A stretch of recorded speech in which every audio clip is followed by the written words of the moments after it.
Welcome back. It's about time for us to take a look at our book for this week. And it's an extra special one, and one I believe deserves to be in every educational institution for young children. The name of the book, I'll tell you in a bit, but let me talk a bit about the author. The author is Kola Okolo. Now, he's an inspirational teacher, passionate about providing equity, social justice, and fairness for the whole child. And he has amazing experience, about 20 years, in fact, in education, training, and support. And he acts as an education consultant. Now, the book we're talking about here today is No Child is Dull. And this makes me wonder how many times I've walked past the classroom, been part of a class where I've heard other students and even sometimes educators and minders talking about a particular child being less, just calling a child dull.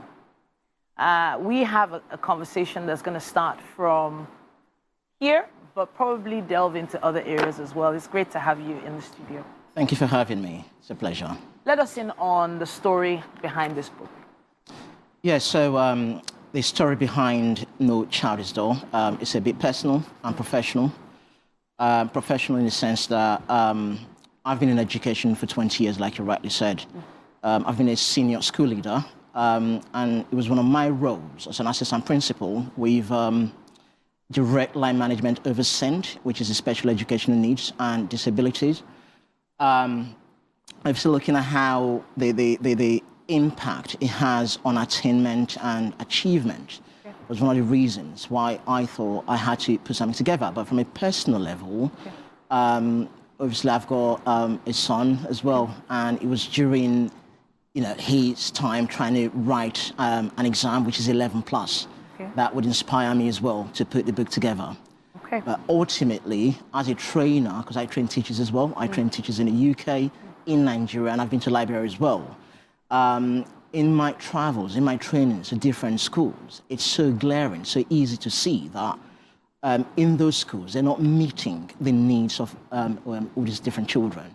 So yeah. There are many different types of children, and their growth development varies because of certain things that occur during their growth and development. From a health standpoint, well, you're not exactly a doctor. You just have experience with working with children like this. Yes. But you've highlighted in the contents section here different disabilities. Yes. Challenges that children of a certain age go through during their first years of education. Yes. Some of the ones you've highlighted here include albinism, autism, behavioral disorders like hyperactivity, hypoactivity.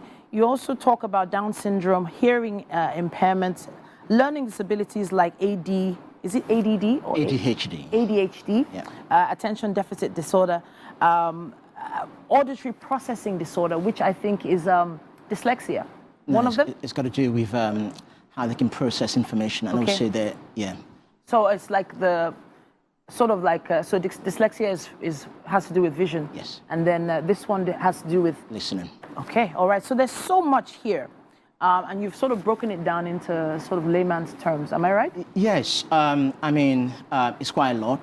So it just goes to show you that teaching is a very tough gig. Okay. So, for example, in a classroom, you've got, say, 30 students. Okay. Now, of course, they all have different experiences. They all have different ways of learning.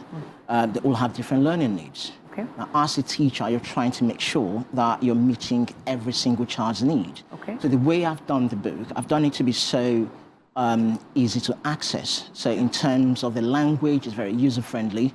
That an average reader can actually comprehend what's in there. So I've bullet pointed for each identified learning need. Okay. So what I've done instead, I've given a brief description, and then I've gone ahead to bullet point 5 barriers that particular learning need can pose to the individual.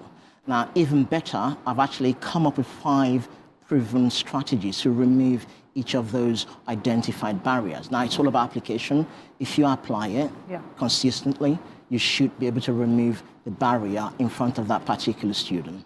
Okay, so now in terms of barriers, I'm going to think of the most simple barrier as a parent. For instance, I have a daughter who maybe hasn't been doing too well in a particular class, and I'm wondering why.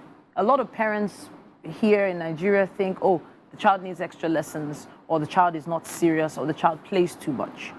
After some time, some observation, I noticed that my daughter was going a bit too close to the television all the time.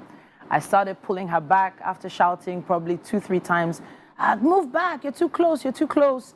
And I was like, wait, there has to be a reason why she's going so close to the screen. And after taking her to the optometrist, we discovered that she was short-sighted. So giving her glasses also then helped her in class, meaning that all through those classes, she wasn't actually seeing what the teacher was teaching. Yeah. It wasn't that she wasn't serious. It wasn't that she plays too much. It was that she couldn't see. So that's a barrier in my perspective. Give me a little insight into any other barriers that I might have missed.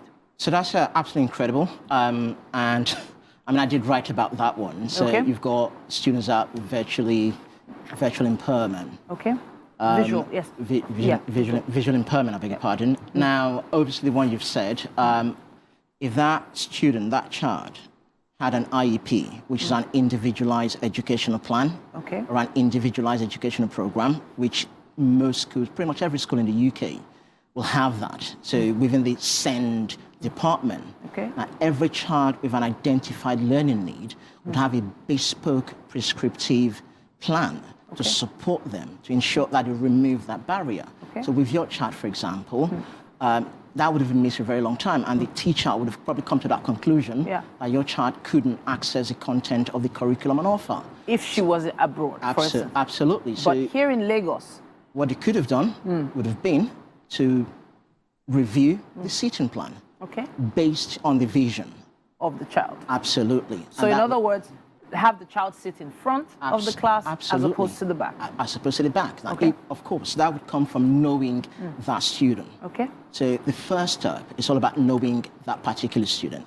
And that would come from assessment, parents' view. For example, you go to the teacher, you explain that, the hospital as well, progress report, even baseline tests, that can actually help as well. You actually indicated here albinism as well. Yes. So I know albinism to be a skin condition. I don't have that much information about it, but you consider that a barrier as well in the classroom?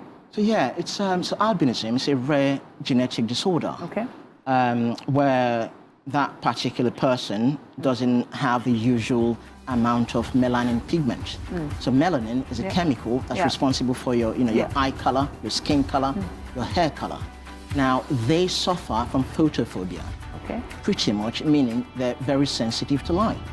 Now, if you've got an albino child in your classroom, and I've had an instance, I went to a school in Port Harcourt, and I went there, and this albino kid was sat right by the window with bright sunlight coming through. And I could see very clearly what the problem was. The boy was squinting his eyes, was trying to see the board. He couldn't, and that teacher did not know that. If she knew that, all she could have done was review that seating plan, and she would have sat that boy away from bright sunlight, because that is actually what they suffer from. But yes, it's a disability because it stops that child from accessing the curriculum and the learning on offer. And the education. Absolutely. And now you go as far as even mental retardation, that's intellectual disability as well. You go so far, and I wish we had more time to go through some of the other areas you've touched on. But one thing I can say is that this book is loaded, and I believe it's one that parents and teachers, and in fact educators generally, should get their hands on and go through with their teams. 2024 is one of those years where we can say ignorance is not an excuse anymore. I have to say thank you so much for coming to talk to us about your book. Again, thank you for having me. It's my pleasure. Thank you. All right. Now, if every child can't learn the way we teach, maybe we should teach the way they learn. Ignacio Estrada. That's one for tweeting right there. We're going to be taking a quick break at this point. There's still quite a lot coming your way right here